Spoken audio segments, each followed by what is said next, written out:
Take a moment and think about someone in the past that has done or said something that has stuck with you. This can be personal or professional advice, something you observed someone doing that changed the way you do things. Really anything that has made a lasting impression on you. Now I want you to think of the last time you thanked that person for what they said or did. Have you ever thanked them?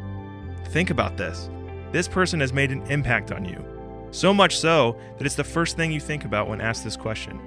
Is that not deserving of gratitude? So the challenge for you today is to reach out, whether for the first time or just another time, and give a genuine thank you to the person who has changed your life for the better. I'm Neely Adkins, and we are the RecogNation.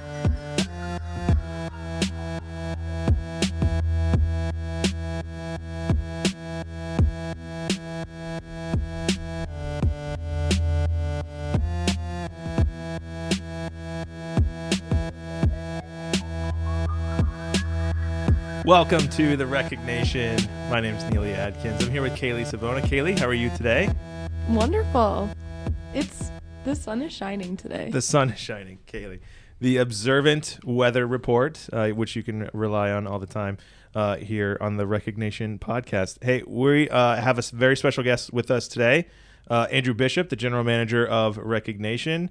Nearly a decade of experience in the reward and recognition space, has been on countless stages, giving countless TED Talks, really a true influencer in the space. Andrew Bishop, how are you today, sir? I'm great. How are you, Neely? I'm awesome. I will say Andrew's been an incredible influence on my life. I have purchased more vests in the last 12 months than I think any person should be willing to admit. So thank you not only for your influence in the recognition space, but truly as a style aficionado that has an impact on people everywhere. So thank you again for that. I do love a good vest. I have noticed that trend here since Kaylee, I started working. do you have a vest? I have one vest. I think I'm going to need to invest in more. You got to get those numbers up. Those are rookie numbers. We need more vests at RecogNation. So, hey, I'm really looking forward to this conversation today. I know there's plenty that we could talk about. Today we're going to focus on some recognition fallacies. So a couple of thoughts of maybe some misconceptions in this area. We talk a little bit about the realities, and then hopefully some advice for those people that are either working through this in their personal lives or in their organization, or trying to drive more of a culture of recognition and gratitude and appreciation, connection, all those good things, but are just kind of stuck and running up against some resistance when it comes to some of these topics. So I'm really looking forward to the conversation. Yeah, me too. This is one of my favorite topics to get into because I think there are too many fallacies associated with recognition, which limits the amount of frequency of recognition within the workplace. And ultimately, I would love to see more organizations truly establish and adopt a culture of recognition, appreciation, feedback, and gratitude within their workplaces. I could not agree more with you, Andrew. I also want the same thing for us and all of the other people leaders out there listening to us and their organizations. So diving right into that first fallacy, which is that recognition is just a bunch of fluffy feel-good sentiments that don't actually have an impact on organizations and helping teams move forward in a positive way. So what is the reality?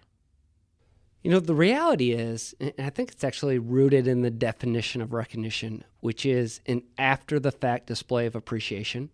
What recognition truly is the most positive form of feedback that you can provide. It's a true expression of gratitude. And so I like to challenge that fallacy with asking people to think about a thriving relationship that they have. And can you point out or think of a thriving relationship in which feedback, expression of gratitude, and expression of appreciation towards another individual is not present in that relationship? And I think if you think of those thriving relationships, it's hard to find one where gratitude, appreciation, and expression of that is not present.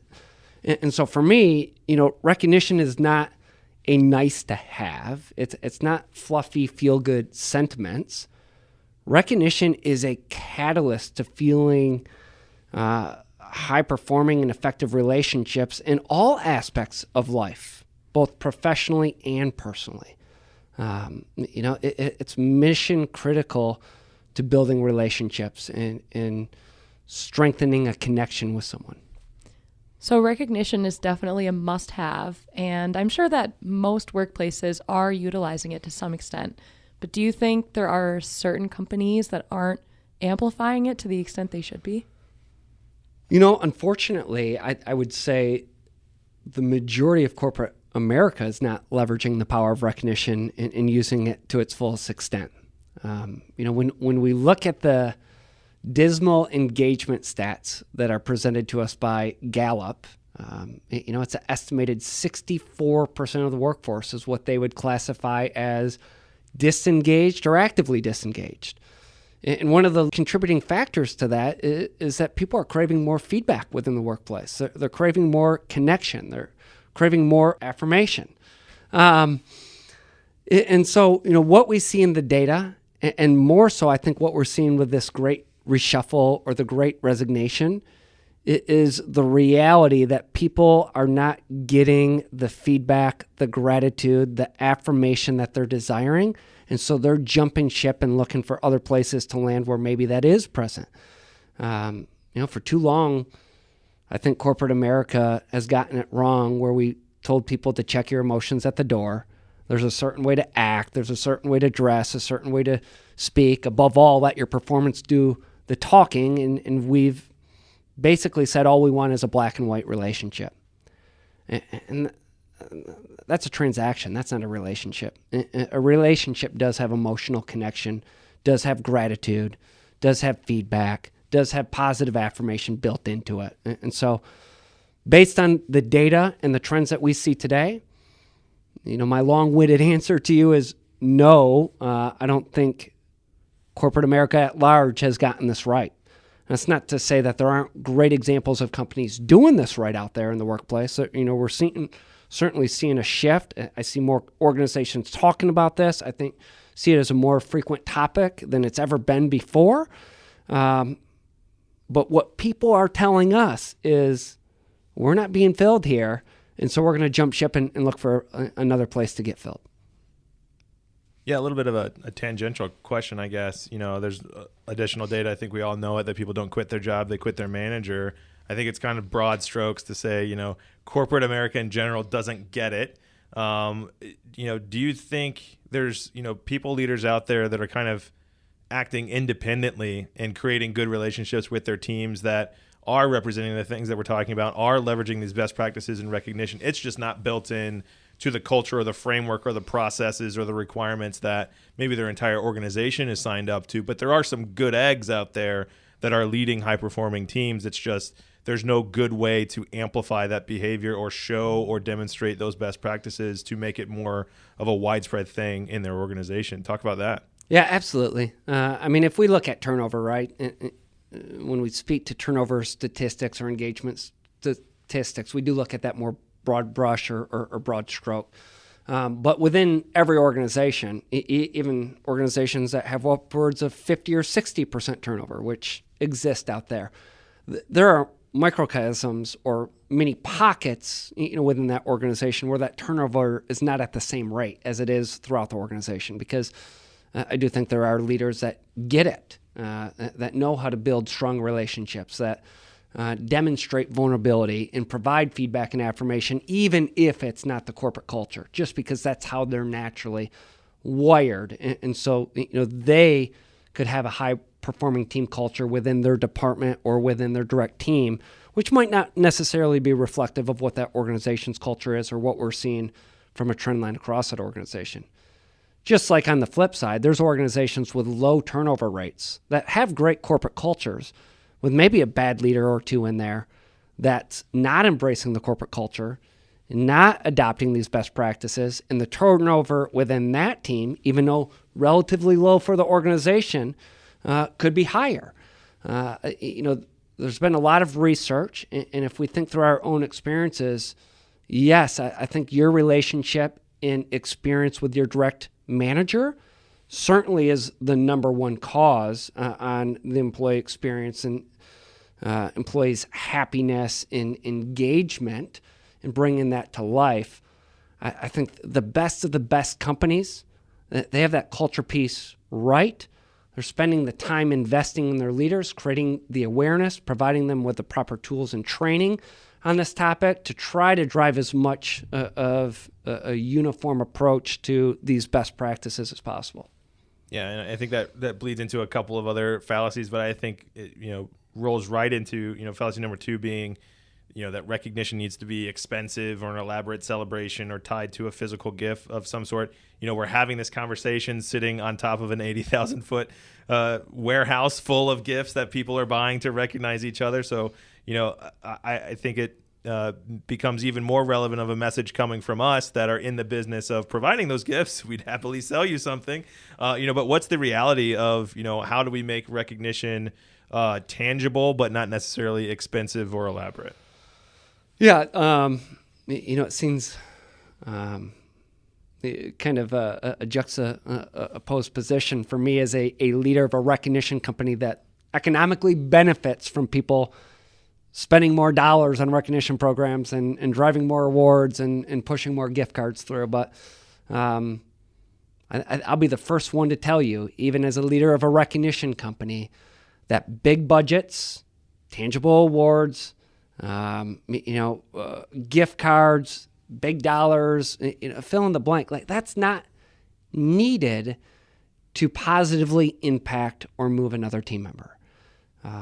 We often talk about the power of a handwritten note and what that can have on somebody's day, whether it's a note of encouragement or if it's a note of positive affirmation.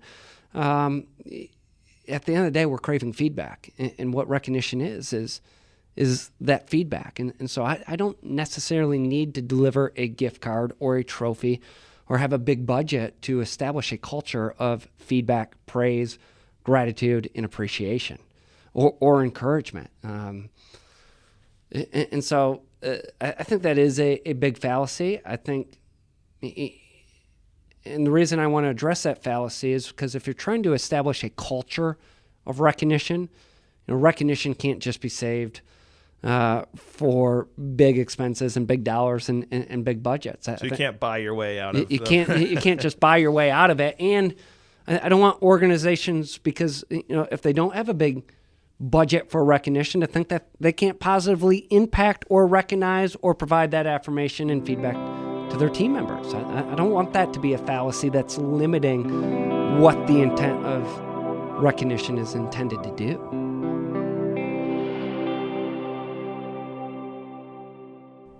Hey there, thanks for listening so far.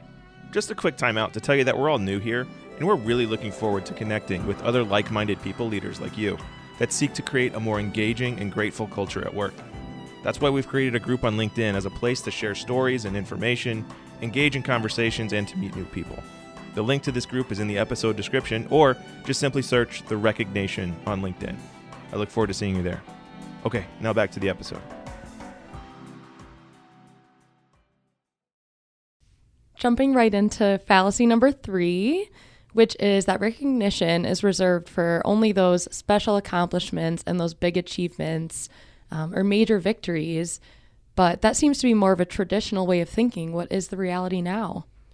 Yeah, this is probably one of the biggest fallacies that we face. And it's a big one for me, too, because as like a former athlete and competitor, too often we're reserving accolades or recognition or celebrations for victories, for big wins on the scoreboard. And the challenge with that is it limits the frequency and reach of the recognition. It's reserving recognition for really only your top performers, and reserving it only for the big wins and outcomes on the scoreboard. But if we go back to the definition of what recognition is, and that's just an after-the-fact display of appreciation. It's positive affirmation. It's positive reinforcement of the actions, desires, decisions, and events that lead to wins on the scoreboard that you value. I think it's mission critical that we don't reserve recognition for the outcomes, but what recognition is actually used for is to affirm the micro decisions, the micro learnings, micro actions, and activities that lead to wins on the scoreboard, because that's going to broaden the reach of recognition. It's going to also increase the frequency in which we're delivering recognition and providing feedback. And that's what we need to affirm. We don't need to affirm the victories. People know about the victories. I think, coming in and celebrating those is a great thing to do.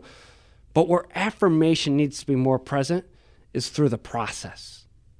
And I think recognition can even be used for failures and learnings. When we make missteps, if somebody put forth the right effort, but didn't, get the right outcome, they might be wondering about their security or how they're feeling, or, it's our job as a leader to come around those individuals and affirm that they made the right decisions. They put forth the right efforts. The outcomes just weren't there. So go after it again, because, that could end up in a different result. And so I think that is mission critical. As a former coach, as someone that's very performance driven, I can tell you this is a hard one for me personally, because it's much easier just to save recognition for the big wins. But that's not how you build a culture of affirmation, recognition, gratitude, and beyond. Now, you mentioned being an athlete and also a coach, and I grew up as an athlete, played soccer and basketball, and I always had that deep competitive nature within me. And I think about how a lot of humans are that way, where we're almost competing against each other in our jobs and trying to get to the top first. So I'm just curious if you think that our competitive nature holds us back from recognizing each other peer to peer at all. I certainly think it has an impact. I think it's also important, and there's probably a whole nother podcast or session on this, but we got to reframe what winning looks like in the workplace, because I think winning is different than what it is in sports, and our competitive nature in sports can hold us back in business at times, because winning in sports is about competition. It is beating your opponent and being very clear who the winner and loser was in that game, right? But that's not what business is about. And winning within an organization is actually about collaboration. It's about unity. It's about learning from each other, and how a rising tide raises and elevates all ships and the performance of others. And so I think it starts with a mindset shift from there, that winning in sports is very different than winning in business, that it is about the team performance. And the best way to elevate the team performance is if we can, we don't want to, I guess it's natural for all of us to want to be at the top of the scoreboard. But in our journey there, if we can pull others along and affirm how they're progressing in their growth, then we're all going to win in greater and grander ways as a team. It's that whole notion, we win as a team, lose as a team. If you want to have a profound ripple effect of a business, it's not about individuals. It is about extending that winning culture to many. And so you do need to be changing that mindset and driving more peer recognition. And again, get away from the wins on the scoreboard. If we can make it about the process, the decisions, the losses, the efforts, and the actions, that's going to help our organization go farther. Andrew, I want to go back to what you were talking about earlier about recognition just being fluffy and feel good. I think a big issue here is, first of all, it's not very natural or organic for personality types that don't already feel that way. So it's tough to create a personality that is based on gratitude. What I think sometimes happens is the first moves are going to be awkward. They're going to be, well, I read this book, and we'll get into books, is I know the action I need to take. I just don't know how to do it in an authentic way. And especially in a person that, a leader that might be making a shift or leaning more into this idea, it is, is it something that happens naturally and organically? Is it something that can come off authentically How does that leader make that transition into doing what they know in their heart is right, but maybe just doesn't have enough practice and attitude and experience that way to bring it to life in a real, meaningful, authentic way for their team? Yeah, I'll be the first one to tell you, even for someone that's been in this industry, for going on 10 years, recognition's not natural. It's not easy. If anyone says, hey, expressing your emotions just comes naturally and is the easy thing to do, they're probably not telling you the complete truth, right? It's much easier to fixate on and stay in the safe space of black and white analytics, dissecting strategies and processes, and not tap into the messiness that is emotions within the workplace, especially for a leader to employee relationship. I think leaders are petrified of doing anything that could spark emotions, whether positive or negative, for a variety of different reasons. But, what we've seen and what I know from personal experience is that leaders without the proper training, without tools to make it easy, without clear goals and expectations and an accountability shift, they're just not going to engage in recognition. It's going to be left off on the sideline, and we're not going to establish the culture of gratitude and feedback and affirmation that we desire. There's a great quote from John Gordon in The Power of Positive Leadership, where he alludes to the fact that the world measures leaders based on their outcomes and KPIs and results, which then naturally focuses and pushes leaders to only fixate on those outcomes, KPIs, and results. Until we have an accountability shift that one of your core KPIs as a leader is to provide feedback more frequently, to engage in recognition best practices, to make sure that no team member is left behind with words of affirmation and gratitude. We're not going to see the shift in this industry that we're after. And I can tell you, as a leader, prior to coming into this space, I was that leader that had it wrong, and for far too long. I was in pursuit of profits and performance. I fixated on processes and procedures, and that's where 98% of my conversations centered around. And ultimately, I can tell you, as a senior leader within that organization, that that's what we fixated on. We had a subpar culture.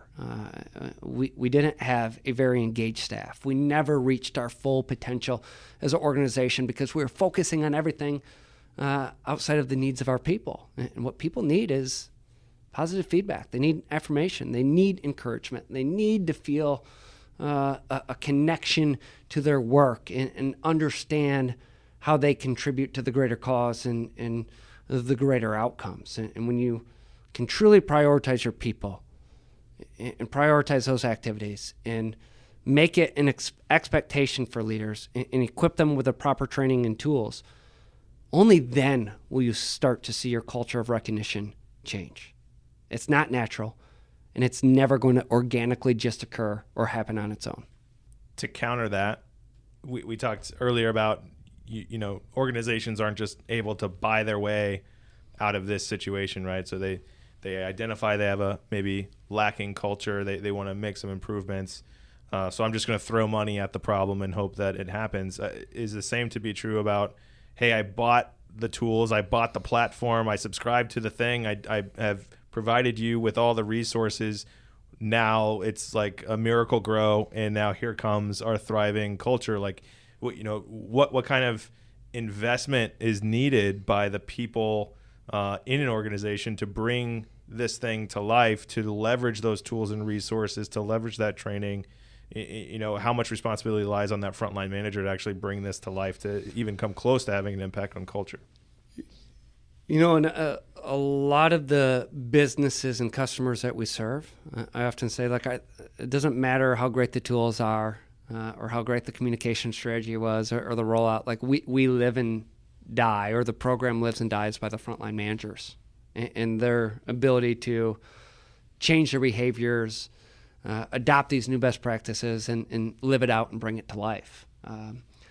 I would say, whatever that fiscal investment is, the leadership investment of time, energy, focus, analytics, and accountability needs to be tenfold.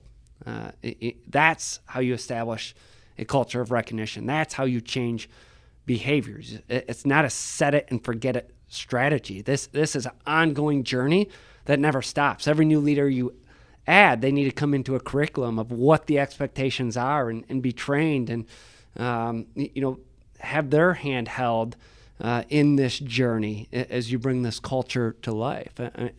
Because recognition is so foreign, we've even seen within our walls how new team members come in and they see this culture of gratitude. They see this culture of praise and feedback, and they question the authenticity of it. They truly ask, is this genuine?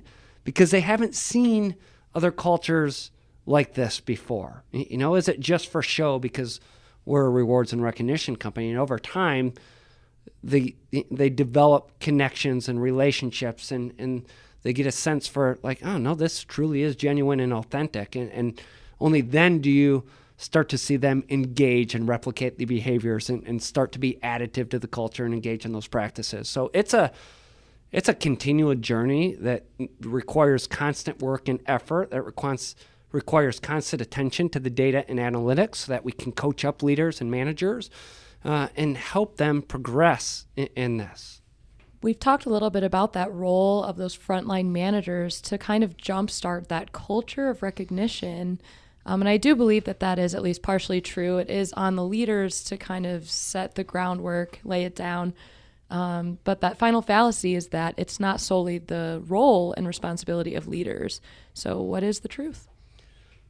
Yeah, for as much time that we just talked about the importance of that frontline team member, one of the big things that I constantly preach is that if you truly want a culture of gratitude, appreciation, and feedback, that it's not just the role of a leader. No titles or direct reports are needed to positively impact somebody else's day. Every single team member in our organization plays an integral role in fostering an environment and culture where praise, feedback, gratitude, encouragement, all of those things are abundant. And to be honest, it's, your frontline team members probably see more of the great work that happens day in and day out than what your managers do, because managers are in meetings, are pulled off on different tasks, could be in a one-on-one coaching session, and we don't get to see all of the great work that happens day in and day out. So if you truly want a culture where those shining star moments and decisions and actions and efforts are being put in the spotlight, are being affirmed and being recognized, it takes a total team effort to bring that to life. And frontline team members need to feel just as empowered and be just as trusted to deliver those moments of recognition and feedback as leaders do, which is a shift from what we've seen historically. The other thing that I'll say on that in the role of every team member is I can tell you, even from a leadership perspective, when I receive recognition or feedback or affirmation from one of my direct reports, it has just as profound of an impact when recognition works its way up the corporate hierarchy or ladder as it does coming down. I, as a leader, need to understand and hear from my team members what they appreciate about my leadership style, what they value. When you receive encouragement from a team member, that has just as profound of an impact on a leader as it does, when I provide that recognition or affirmation or feedback to my team members. So, this whole notion that recognition is just a top-down driven activity, I think needs to be flipped on its head. It's just as impactful from the bottom up or from peer to peer. If we want a culture of gratitude, appreciation, recognition, and feedback, it's incumbent upon every team member to play a role. Well, Andrew, I'll say all the smart podcasts I listen to ask their guests for book recommendations. I knew this was a dangerous question for you. I initially asked, normally it's like 2 book recommendations. You came in with a stack of 6. So walk us through, some books that help, some folks that might be on this journey, continuing it. What are some good resources for them to look into and to learn more about what we've been talking about today? Sure. Well, I referenced a couple already, but I'll leave it to my top 5. I think one of the most profound books that I've had that has, challenged my thinking of the industry, that's had some great ahas and nuggets for me as you think about this culture of recognition and the importance of feedback and affirmation, is The Culture Code by Daniel Coyle. So that's a must-read for me if you're interested in the profound impact that what recognition and positive affirmation does for team members and how we all inherently crave it. Like, that is a must-read. Other ones are, another must-read for me is Radical Candor by Kim Scott. I think she does an excellent job in talking about the power of positive affirmation and recognition, but also contrast that with the importance of having the tough conversations from time to time. Being that GPS that when somebody's off course, you got to lean in right away and have that recalculation conversation. And I think that's just as important to building this high-performing, team culture and bring that to life. Dare to Lead by Brene Brown. I'm a big fan of all of her work, but to what we were talking about early, I think she really challenges leaders to just accept that it's okay to bring emotions into the workplace, daring them to be vulnerable, not robots. People don't get motivated and inspired by robotic leaders. And so if you want to go far and do great things with your team members, you as a leader have to be more vulnerable and be willing to bring emotional connection into the workplace. Drive by Daniel Pink is another great one that gets into the psychology behind this industry and the psychology behind high engaged organizations. And then John Gordon and The Power of Positive Leadership is another must and great read. I actually might have to steal 1 or 2 of those from you on the way out today. Absolutely. You're always welcome to check out any book from my library. Well, thank you. Well, Andrew, like we've said, incredibly grateful for your time and for your expertise. I can almost guarantee that we'll have you on again. It's always just re-energizing to talk with you about this topic. I'm sure there's plenty of points that our listeners can take away and can apply both in their workplace and then at home. So thank you, as always, for your wisdom and for sharing. Yeah, no problem. Thanks for having me. Thanks, Andrew. Thanks for joining us today. And special thanks to The Fracture and Jay Matthews for their original music. Stay tuned for more episodes coming out every week that will touch on the topics that are important to HR and people leaders like you. If you have any recommendations or feedback, or if you are looking to partner on creating a more engaging recognition program, you can contact us at podcast@RecogNation.com. And as always, thank you.